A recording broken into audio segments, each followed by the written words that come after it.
Hi friends, कैसे हैं आप सब। एक बार फिर से आप सबका स्वागत है मेरे यूट्यूब चैनल पर प्रैक्टिकल एस्ट्रोलॉजी विद रवीन पुरोहित पे। फ्रेंड्स, हम लोग शुक्र के बारे में डिस्कस कर रहे थे। We were discussing about Venus Venus planet के बारे में हम लोगों ने डिस्कशन जो है वो स्टार्ट किया था। एंड मैंने आप लोगों को बताया था डेट किस तरह फैशन, ग्लैमर, आर्ट और भी जो इस तरह की जो सारी चीज़ें उनसे रिलेट करता है वीनस। ऑलराइट, मीन राशि में सबसे ज़्यादा पावरफुल होता है और कन्या राशि में वीक होता है काफ़ी। वीनस जो होता है, शुक्र जो होता है। अब शुक्राचार्य के बारे में और भी कुछ रोचक बातें ये मैं आपसे आज शेयर करूंगा। आज का जो अपना जो वीडियो है, सेकंड पार्ट है इसका, शुक्र प्लेनेट के बारे में। ऑलराइट, बट उससे पहले हर बार की तरह इस बार भी आप सभी से रिक्वेस्ट रहेगी, सब व्यूअर्स से, दैट प्लीज़ लाइक कीजिएगा मेरे वीडियो को, जितना ज़्यादा हो सके शेयर कीजिएगा मेरे वीडियो को। एंड अगर आप नए व्यूअर हैं तो please please please kindly subscribe करना ना भूलिएगा मेरे इस यूट्यूब चैनल को। प्रैक्टिकल एस्ट्रोलॉजी विद रवीन पुरोहित नाम है इस चैनल का। एंड मैं आपको एक बार वापस बताना चाहूँगा नए व्यूअर्स के लिए, दैट एक हॉरोस्कोप में जो 12 हाउसेस होते हैं उनके बारे में सारे वीडियोस मैं अपलोड कर चुका हूँ। एक एक हाउस के बारे में काफ़ी ज़्यादा सही से मैंने बताने की कोशिश की है। काफ़ी व्यूअर्स के फीडबैक भी आए हैं और मैंने काफ़ी इम्प्रूवमेंट भी किया है। मैं आप सबके साथ ही सीखना चाहता हूँ। मैं चाहता हूँ जितना नॉलेज मुझे है मैं आप सबसे शेयर करूँ। तो आइए, अब इंडिविजुअल प्लैनेट्स के बारे में डिस्कशन शुरू हो चुका था अपना। सूर्य, चंद्र, मंगल, बुध, बृहस्पति, इनके बारे में मैंने आप लोगों को बताया, काफ़ी वीडियोस भी अपलोड किए। शुक्र के बारे में टॉपिक जो है वो स्टार्ट हो चुका था। आज इसका सेकंड पार्ट है, इसके बारे में डिस्कशन जो है वो शुरू करूँगा। तो देखिए, अभी प्रेजेंटली इस चार्ट को एक बार इसकी तरफ ध्यान मत दीजिए। ठीक है, कुछ समय के लिए, कुछ मिनट्स के लिए देखिए। शुक्र की दृष्टि जो होती है, शुक्र की दृष्टि काफ़ी पावरफुल होती है ज्योतिष में, और यूनिक भी होती है। एक हॉरोस्कोप चार्ट जो होता है उसमें शुक्र की जो दृष्टि होती है उसके अलग ही कुछ मायने हैं। वो ये, सब ग्रहों की अलग अलग दृष्टियां होती है, बट शुक्र की सिर्फ एक सिंगल दृष्टि होती है। जहाँ कहीं भी शुक्र विराजमान होता है जन्म कुंडली में, जैसे इस जन्म कुंडली में शुक्र जो है वो 6th हाउस में विराजमान है। ऑलराइट, 6th हाउस में विराजमान है, तो ये खुद से जो 7वां भाव होगा, मतलब देखिए आप, 1 2 3 4 5 6 7, 1 2 3 4 5 6 7। ऑलराइट, इस भाव को अपनी पूर्ण दृष्टि से देखेगा शुक्र। ऑलराइट, अच्छा, शुक्र की एक दृष्टि क्यों होती है? पौराणिक कथाओं के अनुसार ऐसा पुराणों में लिखा गया है दैट शुक्र की जो एक आंख है वो मतलब खराब हो गई थी, फूट गई थी उनकी एक जो आँख होती है। नारायण के जो अवतार थे उनकी एक पूरी स्टोरी है। उसके स्टोरी में बताया गया था किस तरह नारायण ने अवतार लिया, और शुक्राचार्य जो है उनकी आँख में उन्होंने तिनका कुछ ऐसे डाला था और वो फूट गई थी आँख। इसकी एक स्टोरी है।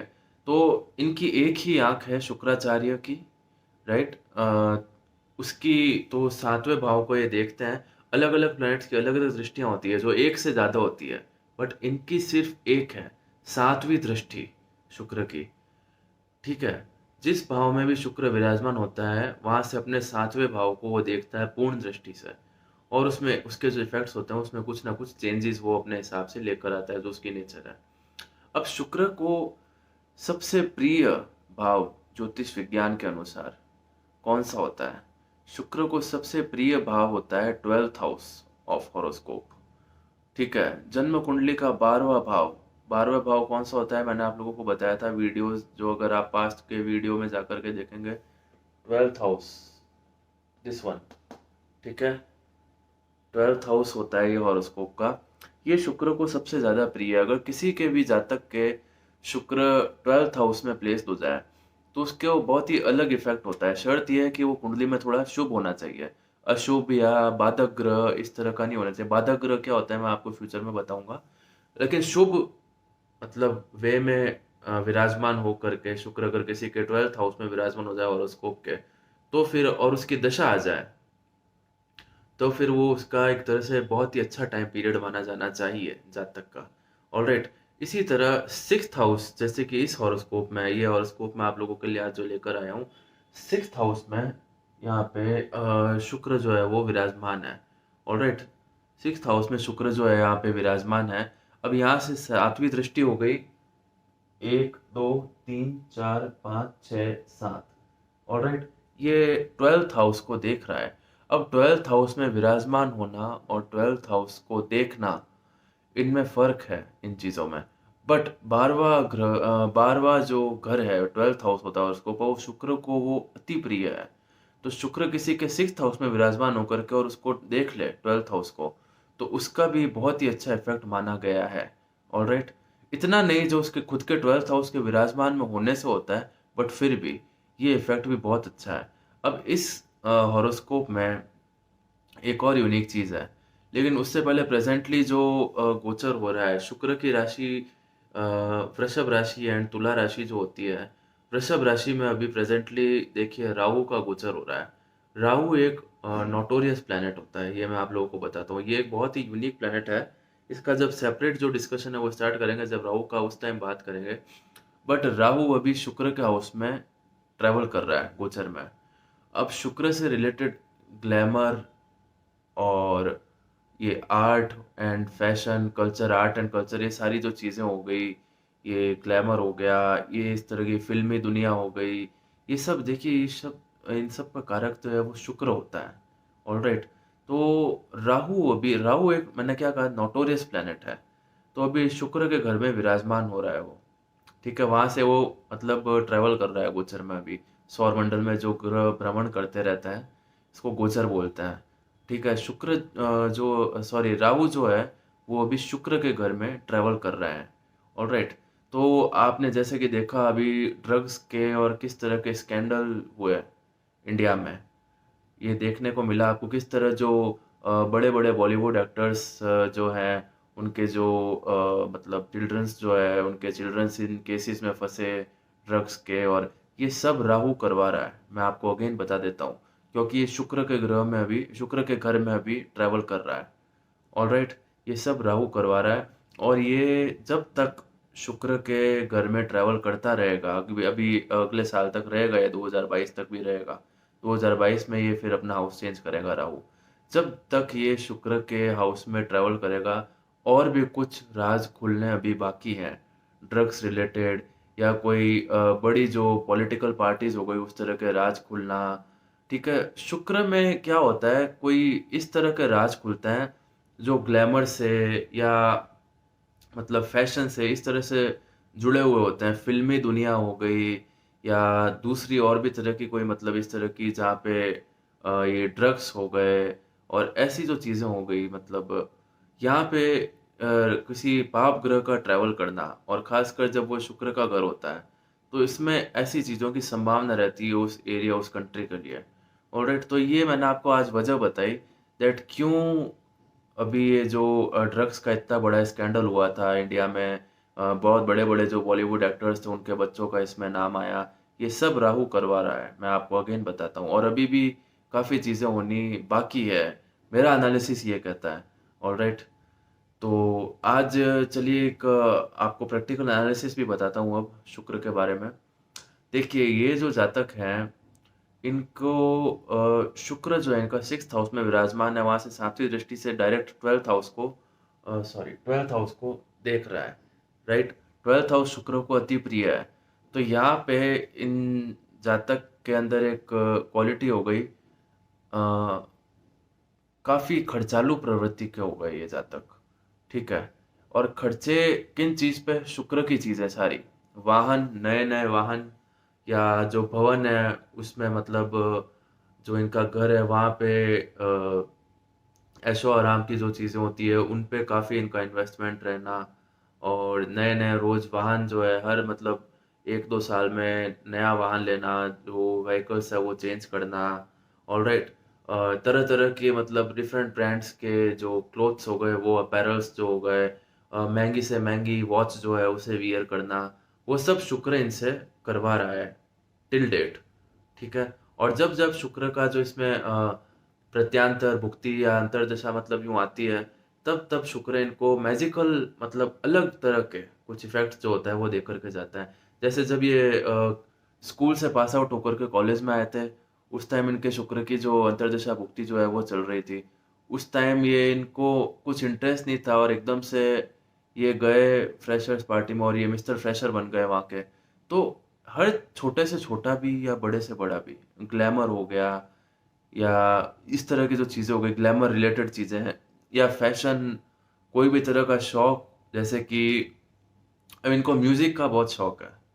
म्यूज़िक का भी इन्हें शौक है। ये सारी चीज़ें देखिए शुक्र की है। अब इसमें एक यूनिक चीज़ क्या है हॉरोस्कोप में, मंगल जो है वो 11th हाउस में प्लेस्ड है। 11th हाउस में कोई भी क्रूर ग्रह, पापी ग्रह होता है, वो अगर प्लेस्ड हो जाता है तो उसका इफ़ेक्ट अच्छा ही माना गया है भारतीय ज्योतिष में। भले ही वो शनि हो, मंगल हो, राहु हो, उनका इफ़ेक्ट जो है सूर्य हो, अच्छा माना गया है 11th हाउस में। ऑलराइट, अब वो यहाँ पे अपनी 8th दृष्टि से, मंगल की 8th दृष्टि होती है, 8वीं नज़र होती है मंगल की भी, ठीक है?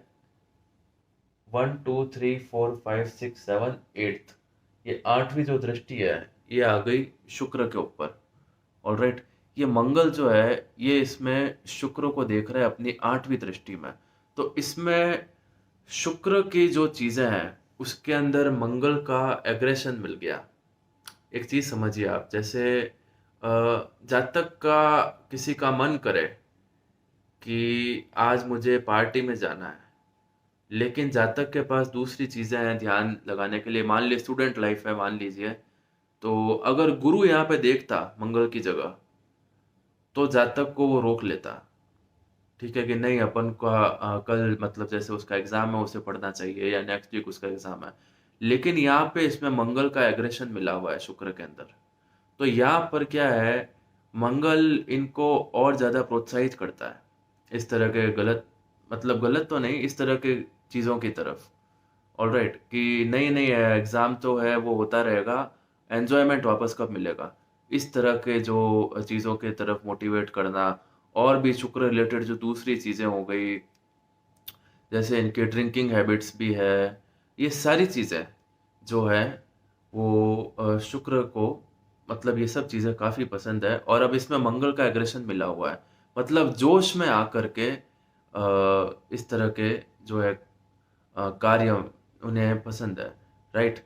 तो अब अच्छा नवांश पे ध्यान दीजिए अगर, तो नवांश में शुक्र जो है त्रिकोण भाव में बैठा है। कोई भी ग्रह जैसे देखिए त्रिकोण में होता है, तो उसका भी एक अपना अलग ही इफ़ेक्ट होता है, केंद्र त्रिकोण के अपने अलग इफ़ेक्ट होता है, ऑलराइट? कोई शुभ ग्रह अगर केंद्र त्रिकोण में बैठ जाए, सॉरी त्रिकोण में अगर कोई शुभ ग्रह बैठ जाए, तो उसका इफ़ेक्ट बहुत ही अच्छा माना गया है।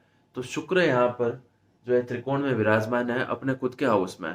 ऑलराइट, वृषभ राशि में शुक्र यहाँ पे विराजमान है, तो यहाँ पे भी शुक्र को बल मिल रहा है। तो ये जो कुंडली है पूरी, ये हॉरोस्कोप लग्न चार्ट है, नवांश चार्ट है। अच्छा, इस चार्ट में भी, नवांश चार्ट में भी मंगल डायरेक्टली यहाँ पे शुक्र को देख रहा है अपनी 7वीं दृष्टि से। ऑलराइट, मंगल की देखिए 7वीं, 8वीं, चौथी, 3 तरह की दृष्टियाँ होती है, ठीक है? अब यहाँ पे भी मंगल का एग्रेशन मिल गया शुक्र में। तो इनके मतलब काफ़ी जो इनका व्यवहार है, इनका जो कैरेक्टर है, इनकी जो नेचर है, उसमें शुक्र का बहुत ही बोलचाल है। मतलब इनकी जो हॉरोस्कोप है, इनको म्यूज़िक पसंद है, इनको एन्जॉयमेंट पसंद है, इनका नेचर थोड़ा मतलब यूँ एडवेंचरस टाइप का है, इनको घूमना-फिरना, नए-नए व्हीकल्स, नई-नई अपैरल्स, नई वॉचेज़, ये सब चीज़ें जो है क्लॉथिंग वगैरह सारी एक्सेसरीज़, इन सब में इनका रुझान रहेगा। ऑलराइट, तो आज मैंने आपको ब्रीफ में शुक्र के बारे में और भी कुछ चीज़ें बताने की कोशिश करी। एक प्रैक्टिकल एनालिसिस भी दिया मैंने आपको, दैट शुक्र का और 12th हाउस का मैंने आपको एक राज़ बताया आज कि 12th हाउस और शुक्र का क्या रिलेशन है इन दोनों में। फिर मैंने आपको ये भी बताया दैट शुक्र के साथ-साथ किसी पाप ग्रह का, कोई एग्रेसिव प्लैनेट का अगर साथ में उसका नेचर मिल जाए, दृष्टि मिल जाए या युति हो जाए, उन दोनों के साथ बैठ जाए, शुक्र-मंगल अगर साथ बैठते, तो भी उनका यही होता। और यहाँ पे मंगल इसे देख रहा है शुक्र को, तो भी उसका यही है, लग ऑलमोस्ट यही है इफ़ेक्ट। तो ये चीज़ भी मैंने आपको बताई। और प्रेज़ेंटली राहु जो है वो शुक्र के हाउस में भी ट्रैवल कर रहा है, तो उसका क्या-क्या इफ़ेक्ट है, क्या रिज़ल्ट अभी मिल रहे हैं, ये मैंने आप लोगों को बताया। तो आशा करता हूँ मेरा जो आज का वीडियो है वो आप लोगों को समझ आया होगा। नेक्स्ट जो अब वीडियो है वो अपन एक नए प्लैनेट के बारे में डिस्कस करेंगे। ऑलराइट, तो अगर किसी भी तरह की कोई चीज़ आप लोगों को समझ में ना आई हो या कोई चीज़ ऐसी हो जो आप लोग दोबारा समझना चाहते हैं, तो आप लोग प्लीज़ कमेंट सेक्शन में मुझसे पूछ सकते हैं। 100% मैं आप लोगों को बिल्कुल बताने की, समझाने की पूरी कोशिश करूँगा। राइट? तो मिलते हैं नेक्स्ट वीडियो में। Alright, thank you so much.